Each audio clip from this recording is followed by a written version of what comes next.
my distinct pleasure to introduce George Gottl to you. George is the partner and founder of UXUS, a leading strategic design firm based in Amsterdam.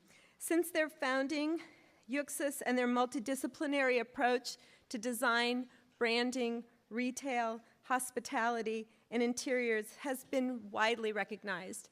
They've worked with H&M, Sephora, Heineken, Tate Modern, Nike, and P&G, to name a few.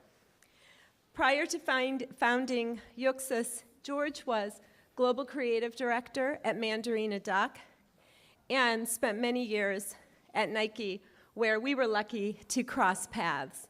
And I certainly was lucky to cross paths with George. Today, George is going to talk to us about ambiguity, tension, and the in-between. He believes that we should be running towards this tension and wants our brands to stand confidently in these in-between places and let their consumers help shape their brands and give them power.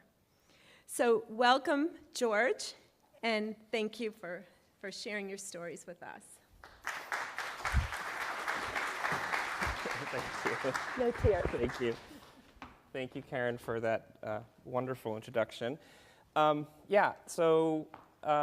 Karen mentioned, I'm going to be talking about intangibility or ambiguity. It's something that was really nice because the conversation that people were having just before I got on stage, they were talking about this idea of aura, or Bruce Nussbaum was talking about this idea of aura, and we really feel that the future of design in terms of what designers are going to be doing is creating aura. And actually, when you dissect the companies and the products that have done extremely well and have created iconic either objects or brands, those brands usually create very strong auras or personas. And we're going to talk a little bit about what that means. So the power of the intangible, or brand to the power of intangible. Rationalism designed the 20th century. Emotionalism defines the 21st century. The shift is from the known and the concrete to the emotional and the intangible. And actually, it's even more important than that. The shift is from need to want. And it's actually about how do designers design want. Brands today need to powerfully emotionally engage with consumers to succeed. Now, hope doesn't make anyone blush up there, but this you can actually see in Soho, and we're going to talk about this in a minute, but yeah, I'm not suggesting that that's what brands should do to their customers, but you'll see what this means in a minute. Looking towards the future, design will rely more and more on ambiguity to deliver heightened emotional connectivity between the brand and the brand user, and we know how important that is, and there's a lot of talk about emotion. But what's happening now is that it's becoming actually about ambiguity, because ambiguity, like art, and that was another nice conversation about how now brands are inviting artists more and more into their companies to help them execute ideas. Art and design actually are becoming almost one thing. And I know there's a lot of talk about design thinking, but actually it's not really even about design thinking, it's just about creativity. Maybe that's the new word, creativity. Today, the consumer's imagination is just as important as the designer's. That's a huge shift, that the consumer now plays an equally important role in design as the designer itself, or himself, or themselves. Ambiguity opens the door to the imagination, allowing the customer to actively co-create the meaning of the brand. And this is really not necessarily about designing the products with the consumer. It's more about letting the consumer interpret your brand personally and what it means to them as an individual, which then, of course, resonates much more deeply than just someone telling you what to feel or think about a company.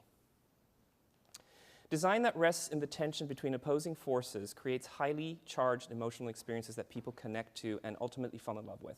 And I love this example, this next example this is an Hermes window. And I think this is one of the most elegant examples of fusing digital and reality together. It's a very poetic expression that sells lots of scarves. It's true.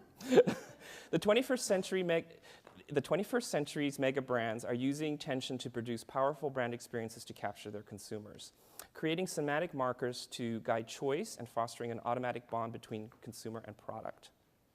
Now, There's a lot of brands that already have done this in a great way. And the difference is it didn't intentionally come about as creating ambiguity. And that's the big shift. There's actually a conscious choice to create something that is indefinable.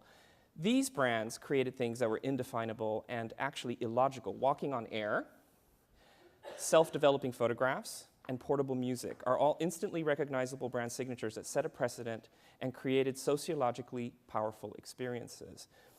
And those brands are actually sociologically powerful. They change how people behave. Walking on air was something that no one even thought would be possible until Nike came up with the technology to do that. And that, I remember the first time I put on a pair of Nike Air sneakers. I mean, I'm quite old, unfortunately, and used to wear a lot of leather shoes. And all of a sudden, the first time I put on these sneakers was, oh my God, my feet felt unbelievable. I'd never experienced anything like it. And it immediately engages you with that brand, and it connects you in a way that nothing else can. Polaroid, another miracle of technology, right? So you take a picture, and I know we all take this for granted now because we have, our camera phones and snapping pictures and sending information all over the place all the time instantly. But that's a recent phenomenon. This is how you used to have an instant photograph before. And of course, the predecessor of the iPod was the Sony Walkman. And I mean, it's so funny that this is only a few years old. And now we've already forgotten about the Sony Walkman. We've forgotten about cassette tapes. Now it's all about the digital world and all the things that you can do it. But yet this is the one that set the idea of the crazy teenager with the headphones in their room, like ignoring mom and dad. So that's the old stuff. So now we're going to talk about perhaps where this is going. And there's going to be some things that may be a little bit uncomfortable. I hope it doesn't offend anybody. But things are moving along quite rapidly. There are more, these are more than products. They are blurring the edges at the intersection of culture and commerce. And that's what really strong products produce. They produce culture. They affect the way people behave, and they change what you want. And that's really the key. Ambiguous experiences always have freshness and life, for they are perceived in a new way every time, making them worth experiencing more than once. That's also a key, is to keep people coming back. Ironically, the only brand that has survived out of the three I've shown is Nike. And I work for Nike, so I know why they survived. They are constantly changing. They never, ever stop. And that's another very important factor. So everyone's heard about 3D printing. I'm very fortunate to live in Amsterdam. I'm very fortunate to live near Eindhoven University, which is an amazing school that has amazing thinkers. Just by chance, last weekend was the Eindhoven University graduation show. So I'm going to bring you some images of what some of these students are doing, as well as some other things. So 3D printing, touch the intangible. Huge change. Internet moved information, internet moving information and images, internet moving information, images, and now objects. The Dutch are one of the leading manufacturers and developers of 3D printing machines for the home. You can buy these now for yourself, $1,500, have it at home, program it, push a button, print out an object. They're really pushing the boundaries of what this means. Boop. Printed food, new idea. Student Eindhoven University has created a program where you take protein components and you can print out new food forms. His idea is that when you get on a plane and you sit there and you have that horrible, blobby chicken, meat, fish choice, whatever it is that you get on planes, that you can potentially push a button and get something printed out for you on an airplane or in a restaurant. Or forget about cooking, you just print your food. Printed fashion. This is truly amazing, and there are unbelievable forms now that are taking place. So what happens is these printers can create these microlinks which create a type of knitwear. And you can see what's happening is they're also free from the normal constraints of pattern making, sewing. So the forms now are unlimited in terms of what can be produced. This is an Eindhoven graduate. And of course, I don't know if you've seen these, the shoes as well. So, honey, I'm sorry I'm running late. I'm not done printing yet. Instead of like the makeup thing, you can hear that like, oh, well, get it to go faster. Printed people. instead of printing out a picture of your loved one, you can print out a little sculpture of your loved one, have them sitting on the desk. And then the next one, I hope I don't get anyone upset. This is an epitaph made of the ashes of a loved one. And instead of having a horrible little bland, anonymous urn sitting on the counter, you can have something that has true meaning and is an intimate object or memento of someone that you loved. And then this is actually done by Disney. So corporations are already hooking into this in a big way. This is a little gadget that you can stick on top of your phone. It's all printed in one go, and it has a printed fiber optic. So, wake up!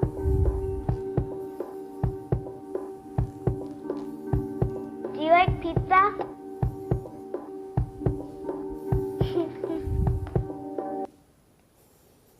So that's about taking this idea of intangibility. Well, come on, change. There we go. And manifesting it literally into the real world. So from digital to physical, teleportation. Now we're going to talk a little bit about ambiguity in the sense of art. So Benetton, and I highly recommend, oh, by the way, tonight, I was just told by Sangeeta here, tonight Benetton is having a big party at this pop-up store, 20% off all the sweaters, plus drinks at 7 o'clock. It's down in Soho. And they did a pop-up store here in New York City and invited a Cuban artist to create some installations. I don't know if you've seen this. This is absolutely amazing. They've taken the Kama Sutra and called it Lana Sutra, which of course means wool in Italian, and are selling tons of sweaters. Yesterday, we have a major client here in New York, and they're a major design house, and the head designer bought 5 Benetton sweaters because of this store. And they have not even walked ever in their life into a Benetton shop. So these things are absolutely poetically, beautifully, emotionally engaging objects that really stimulate people to buy their products through art. Then there's the idea of also co-creation and consumers affecting the products directly themselves. And we think this ambiguity of, well, what are you selling really, is a really great idea. So this is, again, an Eindhoven student who sells basically a framework that you can then put and connect, like Tinker Toys, a bicycle together. So in this case, he decided to use some tree branches to connect and make his bike. But you can use any material you want, and it's just basically a series of components that you can then co-create with them and create your own personalized experience for a bicycle. The idea of also just taking some simple elements and inviting just tape, a framework, and inviting the customer to design their own lamp in any way, shape, or form, very simply. And what's really nice about this is because it's tape, it can be untaped and retaped as many times as you want. And the shapes can be as extreme and as insane as you want. This happens to be an entire airplane made out of tape. And then the idea of doing the opposite of what you expect. So most bottles of wine, of course, the labels are very important. And a label is a sign of status. You always show the label when you taste a wine. And we've decided in this one, this is actually something my agency created, we decided in this case to take the name off the bottle and create a very iconic symbol for the brand. And the reason we did that is because this is a bottle of wine that's about $500 to buy. And so you're obviously buying this as a kind of, something for a special occasion. This is not something that you just drink every day. And we left it empty because it was a way to personalize. So to my darling on our anniversary, or congratulations on your graduation. Suddenly the wine no longer becomes simply something to drink. It becomes a marker of a moment or a memory. And we think this is a way for customers to really engage with a brand in a very personal way. So the whole thing's very anonymous, as you can see, but yet very powerfully recognizable. Also the shift that's happened between the world of cosmetics, for example, where we have this idea that cosmetics are no longer just an application of paint to the face, but are now scientific procedures or interventions. I don't know if you've seen like all the L'Oreal ads, everything looks like a syringe or some kind of scientific breakthrough. Food is doing the same thing now too. So instead of just looking simply at food as nutrition, they're looking at food as what are the medicinal properties of food. And this particular student in Eindhoven created what they call the food pharmacy. And it was a very nice little presentation, taking ordinary vegetables and fruits that you get in the grocery store and putting them in packages, but describing specifically what the medicinal benefits of the food are so that you're fully aware of what you're eating. And my friend Sangeeta here, who has Indian heritage, says that turmeric is very good for senility. And I've been hearing that more and more as well, that turmeric apparently holds back Alzheimer's, which could be something very important. Everyone eat turmeric. Pollinators paradise, fences. Again, what I'm showing you are things that rest in this kind of tension between what they should be doing versus what they're actually doing. So a fence, of course, is about keeping things out or keeping things in. And this particular fence is about attracting things to it. And what it's doing is, as you know, bees are dying and all these horrible things are happening to nature. This fence, instead of blocking animals, are inviting animals to form homes in it. Bees, bugs, little rodents, whatever it might be, so that you have a garden that's actually part of the natural environment. These architects, I don't know if anyone who is maybe Swedish here, are architects who are designing homes for the poor. And the homes I'm going to show you are under $10,000 each. Yet, I'll tell you right now, I'd like one. These are homes that are being done for orphans and other poor people in developing countries. And you can see how beautifully designed they are. So the boundary that design is only for the wealthy, or does a good design is only something that can be expensive, is really being torn down.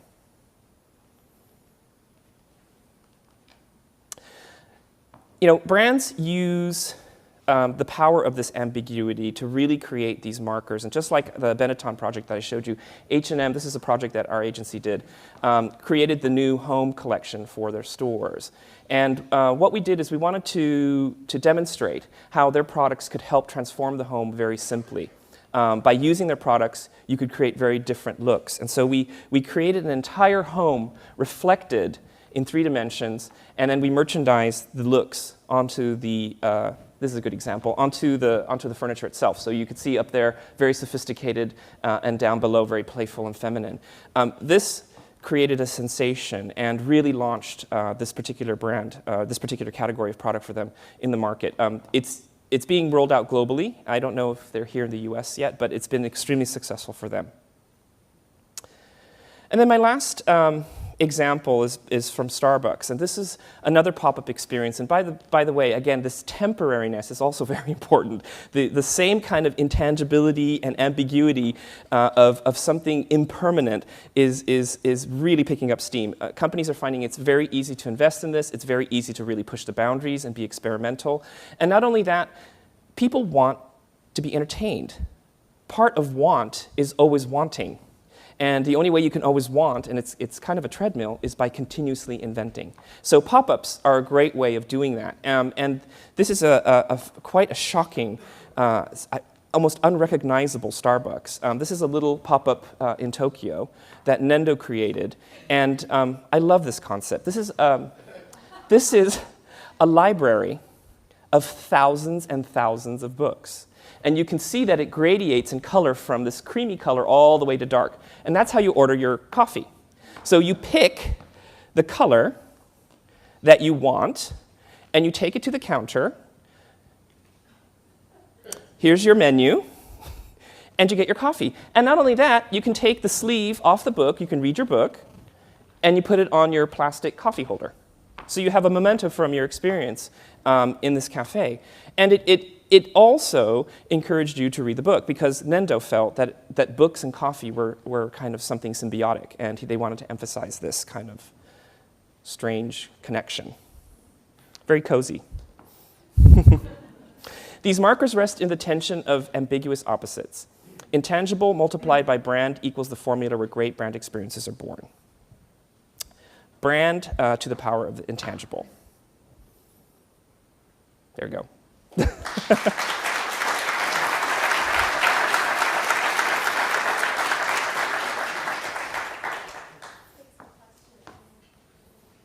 Yes?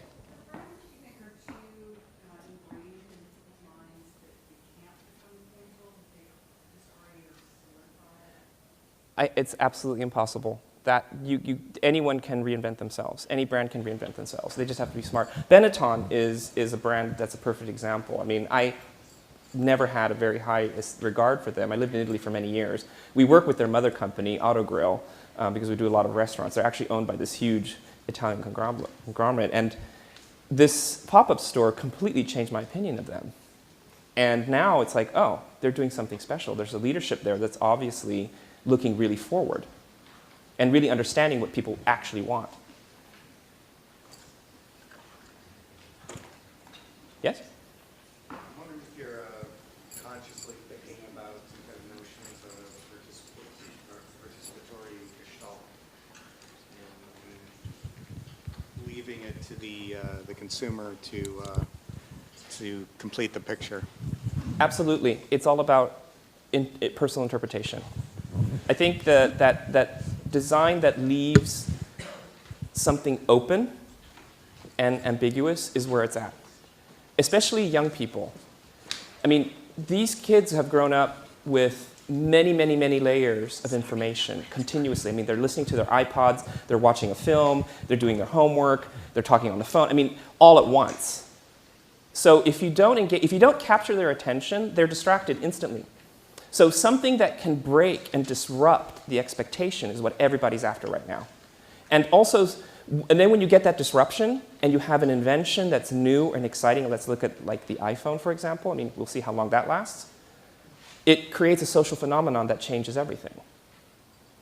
So, I mean, when you think about an iPhone, I remember the first time I saw it, the fact that we were caressing the phone like a friend. I mean, it's sexual, it's like the Benetton thing, and everyone knows this now. Since when did this become a symbol? So, I mean, I know for a fact that Nike is trying to patent actions now. So everybody wants, that. That becomes a sociological marker. Yes? So I'm with the federal government. My challenge is to incorporate design into the public sector. Yes. I actually want to go back to the first question. Sure. The brand of governance is a brand of stability, provision, defense, etc. Yeah. Can you imagine rebranding government and governance as this ambiguous, spontaneous, temporary thing? Well, isn't that art? So this is the United States, and we're, just imagine saying that to Mr. Romney. Yes. Well, I think everybody's moved by art. Art has more power than even militaries and governments. I mean, when we saw the image of Michelangelo, everyone assumed that was God. That's the Christian God image, right? So, I mean, art is the soul of humanity. It's the expression of our creativity. And we were having this whole discussion about creativity and what it means and blah, blah, blah. Well, that's what we are. We make things. So what I'm saying simply is that the intangible isn't a new idea. It's actually quite an old idea. The way we think about design, or the way we think about producing these objects to a brief, to make money, to target consumers, blah, blah, blah, blah, all that all that speak that we've created around it, that language that we were talking about earlier, isn't really the point.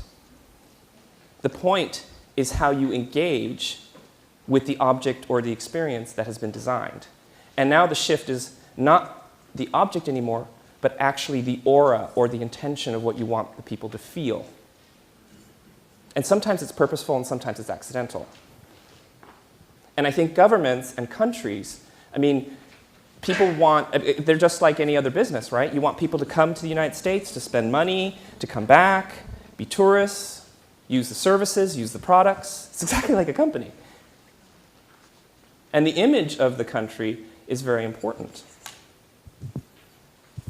Yes? Can you take us through a little bit of your story of the H&M Interiors launch and what it was like working with the client and the playfulness and the sorts of conversations you had with them to co-create that, and looks like a lot of fun. It was a lot of fun, actually. They're an amazing company.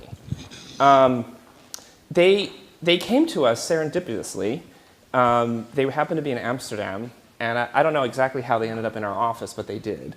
And we ended up engaging with them, and we ended up finding that we had a lot of commonalities in terms of how we were approaching work. And they said, well, you know what, we got a project for you. It's a little one. Whenever they say it's a little one, so it's not.